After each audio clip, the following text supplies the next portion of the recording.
ഭൂമിയുടെ വടക്കേ മൂല. വടക്കേ അമേരിക്ക. ഇവിടെ അത്യാവശ്യം നല്ല തണുപ്പൊക്കെയാണ്. ശനിയാഴ്ച നേരെ എണീറ്റ് ഓടാൻ പോയി. അവിടെ ഒരു ടെന്നീസ് കോർട്ടുണ്ട്. അവിടെ ചെന്ന് 400 സപ്പാട്ട കണ്ടല്ലാക്കി. അത് കഴിഞ്ഞ് തിരിച്ച് ഓടി. മഴയാണ് ഫുള്ള് മഴയാണ്. ഓടി വീട്ടിൽ വന്ന് ജസ്റ്റ് ഒന്ന് ഫിലിം ചെയ്യാൻ പോവാം. ഇന്നത്തെ 400 എണ്ണം അലക്കിയിട്ടുണ്ട്. ഇപ്പോൾ 4 ദിവസത്തേക്കുള്ളത് അലക്കി വെച്ചിട്ടുണ്ട്. ജസ്റ്റ് ഒന്ന് ഫിലിം ചെയ്തേക്കാന്ന് വെച്ചു. മനസ്സിലായി, നമ്മുടെ കോലമൊക്കെ ഒന്ന് കാണല്ലോ.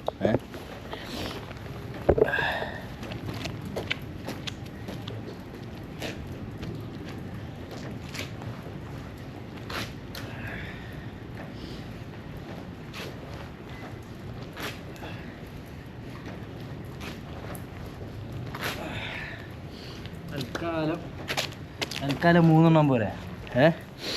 ഷോയിനല്ലേ.